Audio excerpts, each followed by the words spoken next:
ज्या काय काही दिवसापासून घडामोडी सुरू आहेत, पण या सगळ्यामध्ये जसं अजितदादांनी घेतलेली भूमिका आणि या सगळ्या घडामोडीनंतर एक महत्वाचा प्रस्ताव जे काही कानावर आमचा आलेला आहे, उभाटाकडून आणि सुळे गटाकडून एक महत्वाचा प्रस्ताव राष्ट्रीय काँग्रेसकडे जो गेला आहे, त्यावर चर्चा करणं मला असं वाटतं फार महत्वाचं आहे. उभाटा आणि सुळे गट यांनी राष्ट्रीय काँग्रेसमध्ये विलीन व्हावं असा प्रस्ताव राष्ट्रीय काँग्रेसकडे गेलेला आहे अशी माहिती आमच्याकडे आहे. त्याबद्दलची चर्चा काही दिवसा अगोदर मातोश्रीवर झालेल्या बैठकीमध्ये पण झाली. काँग्रेसचे जे एच.के. पाटील जी आहेत, त्यांच्यापर्यंत हा प्रस्ताव पोहोचवण्याचं काम संजय राऊत उभाटाकडून आणि सुळे गटाकडून लवकरच जाईल, जेणेकरून हे दोन्ही गट राष्ट्रीय काँग्रेसमध्ये विलीन करून एकाच पक्षाअंतर्गत एकाच पक्षाच्या नावाने येणाऱ्या लोकसभा विधानसभा लढवाव्यात अशी चर्चा किंवा असा प्रस्ताव गेलेला अशी आमची माहिती आहे. याचं कारण असं आहे की काही दिवसापासून जे अजितदादांनी घेतलेली भूमिका आणि काल जी एमईटी मध्ये जी भाषणं झाली आणि भाषणामध्ये एकंदरीत जे सत्य बाहेर आलं, आतापर्यंत संजय राजाराम राऊत सारखी लोक एक वेगळं चित्र महाराष्ट्राच्या समोर त्यांच्या कार्यकर्त्यांच्या समोर तयार करण्याचं काम करत होते. ते पटण्यामध्ये जे जमले होते ते सगळेच मोदी साहेबांच्या विरोधात जमले होते आणि 2024 ला महाविकास आघाडीचीच सत्ता येते आणि सत्ता आल्यावर आम्हाला सगळ्यांनाच भारतीय जनता पक्षाच्या लोकांना हे लोक आत टाकतील, लवकरच महाविकास आघाडीचा मुख्यमंत्री बनेल, या सगळ्या गोष्टीचा बुरखा फाडण्याचं काम काल अजितदादा आणि प्रफुल्ल पटेलजींच्या आणि छगन भुजबळजींच्या भाषणाच्या माध्यमातून झालेला आहे. तिथे स्पष्ट असं सांगितलेलं आहे की स्वतः पवार साहेब वारंवार त्यांना सांगत होते की नरेंद्र मोदीजींशिवाय देशाच्या समोर दुसरं नेतृत्वच नाही. मग कुठल्या विचाराने महाविकास आघाडीच्या बैठका व्हायच्या, कुठल्या हेतूने हा संजय राऊत सारखे प्रवक्ते महाविकास आघाडीचा मोदी साहेबांना विरोध आहे, त्यांच्या विरुद्ध आम्ही एक संघ लढणार. ज्या आदरणीय पवार साहेबांनी महाविकास आघाडी घडवली तेच अगर नरेंद्र मोदीजींचं नेतृत्व अप्रत्यक्ष पद्धतीने मानत असतील तर मग दुसऱ्यांना काय किंमत आहे. पटण्यामध्ये झालेल्या बैठकी संदर्भात सन्मान्य प्रफुल्ल पटेलजीने जे त्या बैठकीमध्ये उपस्थित होते त्या बैठकीचं सत्य सांगितलं, महत्व सांगितलं. जे खोटे चित्र संजय राजाराम राऊत, आदित्य ठाकरे सगळेजण निर्माण करत होते की पटनामध्ये फार मोठा प्लॅन तयार झालाय, आता विरोधी लोक सगळे एकत्र येऊन मोदी साहेबांना हरवणार, भारतीय जनता पक्ष आणि मित्र पक्षांना हरवणार, हा सगळा जो आव आणत होते त्याचं वस्त्रहरण करण्याचं काम काल तिथे उपस्थित असणाऱ्या प्रफुल्ल पटेलजींनी केलं. म्हणजे आतापर्यंत जो काही मोदी विरोधी जो आव आणला जात होता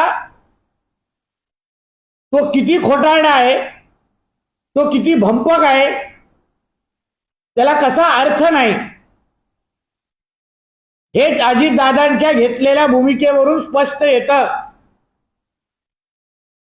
संजय राजाराम राऊत मोठा अजितदादांना अक्कल शिकवायला जात होते. मी सातत्याने बोलतोय की अजितदादांना बाहेर ढकलण्याचं काम आणि सुपारी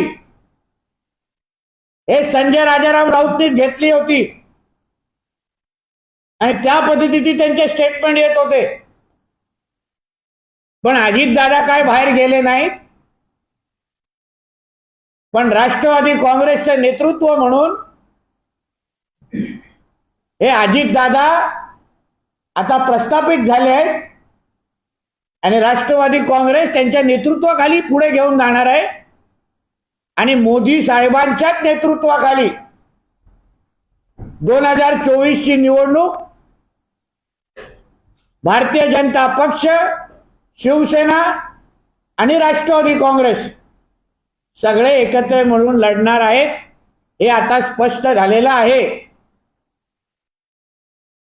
म्हणून सामनामध्ये पाकिस्तानची तुलना भारताबरोबर करण्यापेक्षा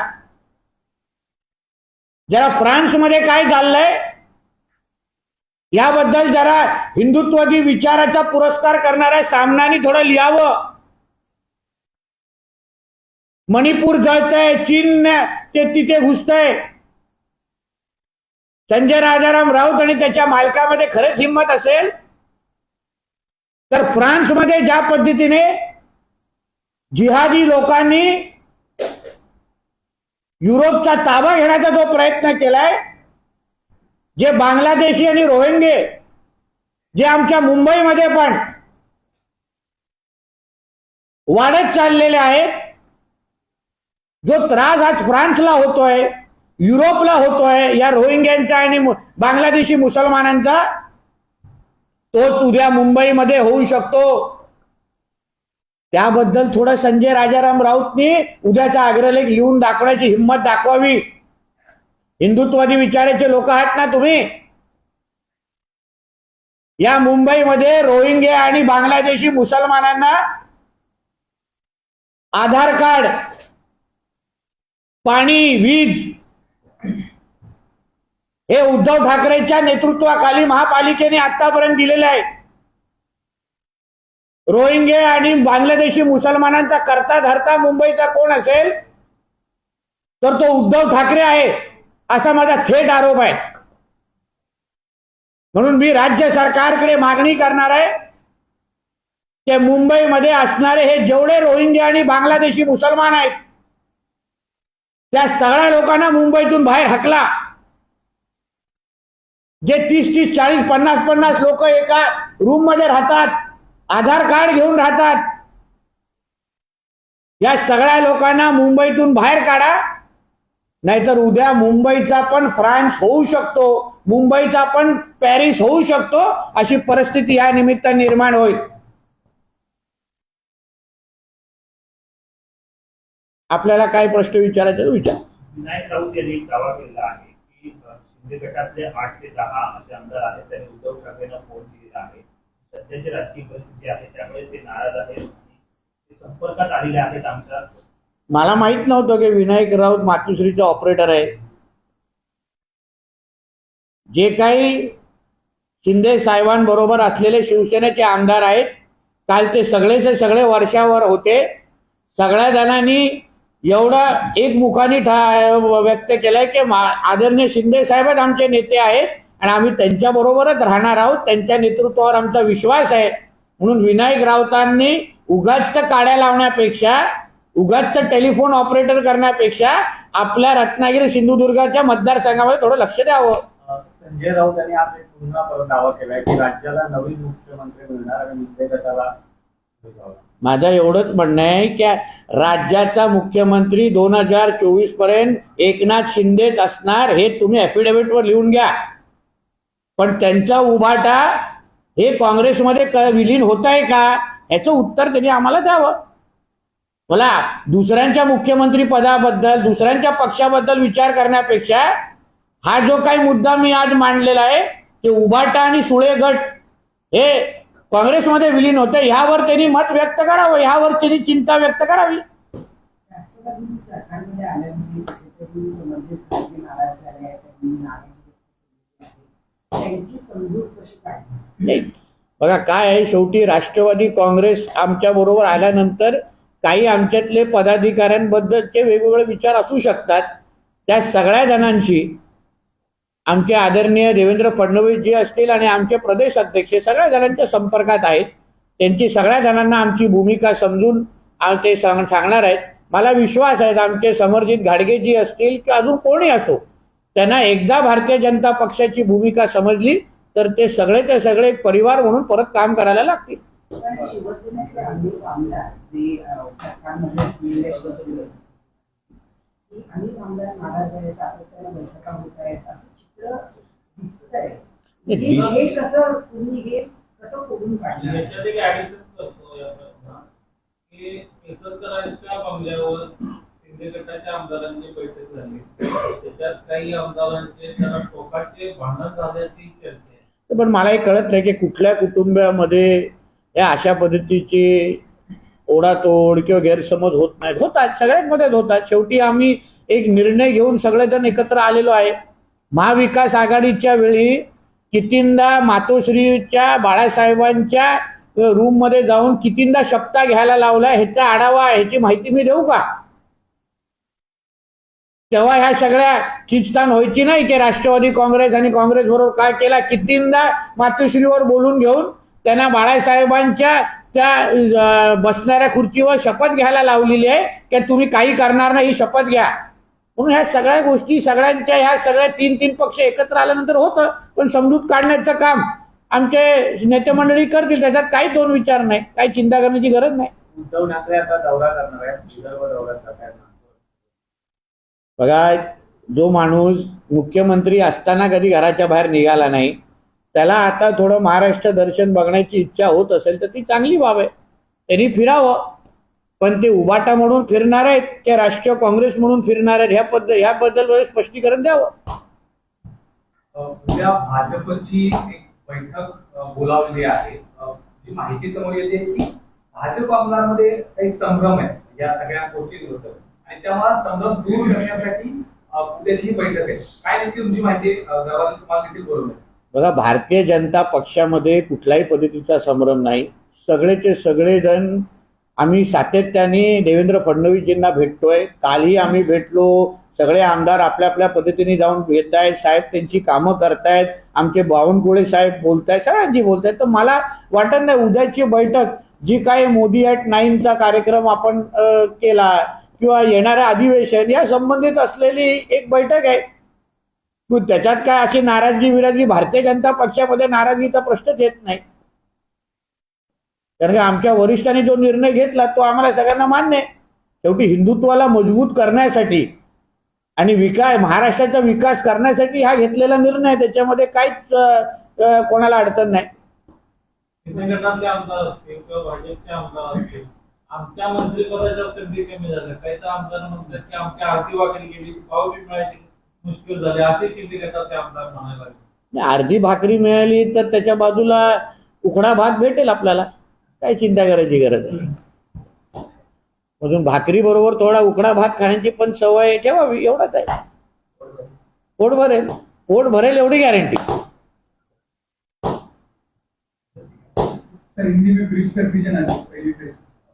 जो विषय जो मेरे कान में हमारे पास मालूमात है कि एक प्रस्ताव राष्ट्रीय कांग्रेस के पास गया है जिसमें ऐसा कहा गया है कि जो उद्धव ठाकरे फैक्शन है, जो ग्रुप है, और जो सुप्रिया सुळे ग्रुप है, वो दोनों को राष्ट्रीय कांग्रेस में, नेशनल कांग्रेस में मर्ज करने का एक प्रस्ताव दिया गया है। इस तरीके की बातचीत उनके जो पाटिल है कांग्रेस के, उनके पास एसके पाटिल क्या उनका नाम है, उनके पास ऐसा प्रस्ताव गया है, ऐसी मालूमात हमारे पास है। आने वाले लोकसभा और विधानसभा चुनाव दोनों को मर्ज करके एक ही नेशनल कांग्रेस पार्टी राहुल जी के साथ लड़ने का इनका प्रयास है, कोशिश है। इसके लिए मर्जर का प्रस्ताव गया है, ऐसे हम लोग ने सुना है। पिछले कुछ दिनों में जो कुछ चीजें अजीत दादा के वजह से सामने आई है, ये स्पष्ट हो चुका है कि जो लोग पटना में मिले वो कोई मीटिंग नहीं थी कि मगर वो सर्कस था। सर्कस में एक दूसरे को एंटरटेन करने का काम लगा रहा था। कोई राहुल जी की शादी लगा रहा था, कोई दूसरा कुछ जोक मार रहा था, केजरीवाल जी भड़क के क्या निकल गए। जो प्रफुल्ल भाई ने कल अपने भाषण में कहा कि पटना में हुए जो मीटिंग को सीरियसली नहीं लेना चाहिए, और जो अजीत दादा ने कल स्पष्ट कर चुके हैं कि आने वाले 2024 में पवार साहब भी बोल रहे हैं कि नरेंद्र मोदी जी के सिवाय दूसरा पर्याय नहीं, कोई दूसरा ऑप्शन नहीं। इसके लिए ये सारे ऑपोजिशन के जितने मीटिंग्स है, पटना हो या आने वाला बेंगलोर हो, उसमें का कोई मतलब रहा नहीं है।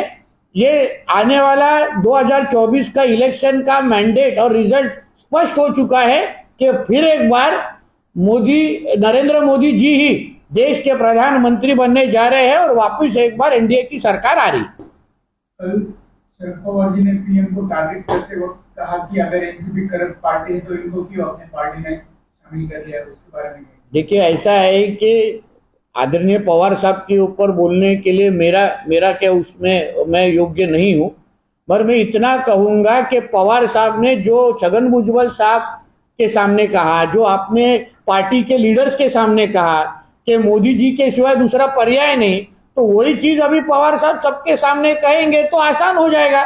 मतलब पार्टी के लीडर्स के सामने मोदी जी की प्रशंसा करना और स्टेज पे आने के बाद मोदी जी को टीका करना है, क्रिटिसाइज करना, ये अच्छी बात नहीं है। जो सच है, जो पवार साहब ने जो मान लिया है, वही कार्यकर्ताओं के सामने बोलना चालू कर देना चाहिए।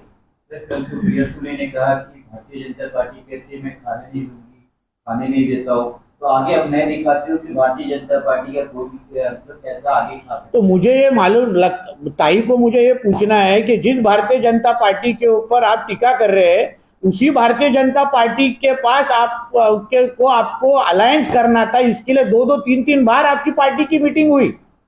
यही तो अजीत दादा ने सच्चाई कल बताई, यही तो प्रफुल्ल भाई ने कल बताया कि आपको अगर बीजेपी के साथ जाना ही था तो फिर आप बीजेपी को क्यों क्रिटिसाइज कर रहे। तो सुप्रिया ताई को मैं बोलूंगा कि जो अजीत दादा ने कल सच्चाई बोलने के बाद आप कितना भी भारतीय जनता पार्टी को क्रिटिसाइज करेंगे, कोई आप पे विश्वास नहीं करेगा। जितने जल्दी आप अजीत दादा को भूमिका का समर्थन करेंगे उतना आपके लिए अच्छा है। सर, एक प्रश्न, संजय राऊत हे दररोज बोलतात, अजित पवार हे काल पहिल्यांदा खूप काही बोलले आणि अजित पवारांची एकंदरीत इमेज पाहता आजच्या काही काळात संजय राऊतांनी अनेकदा सल्ले दिले होते।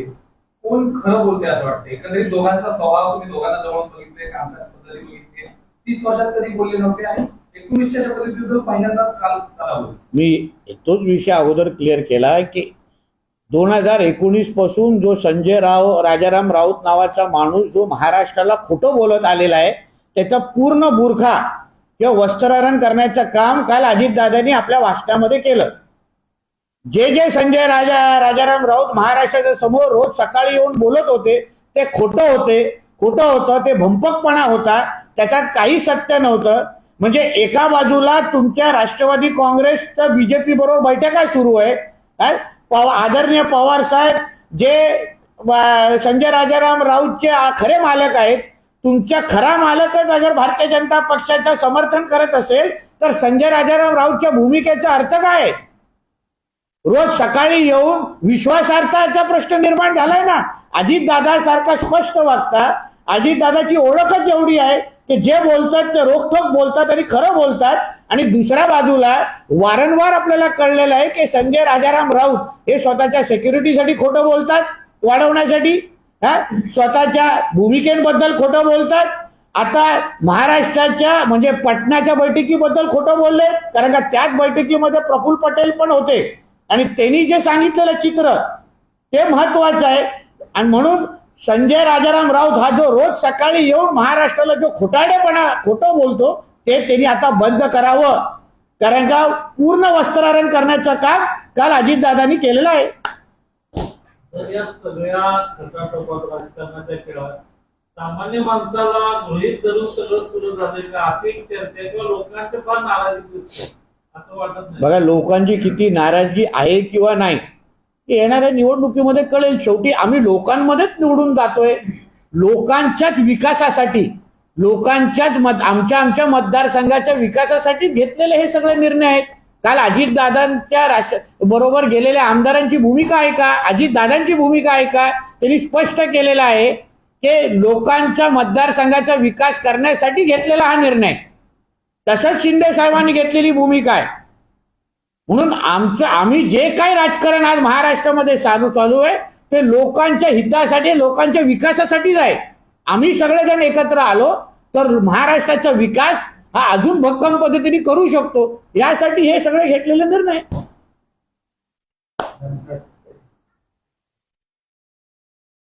थँक्यू.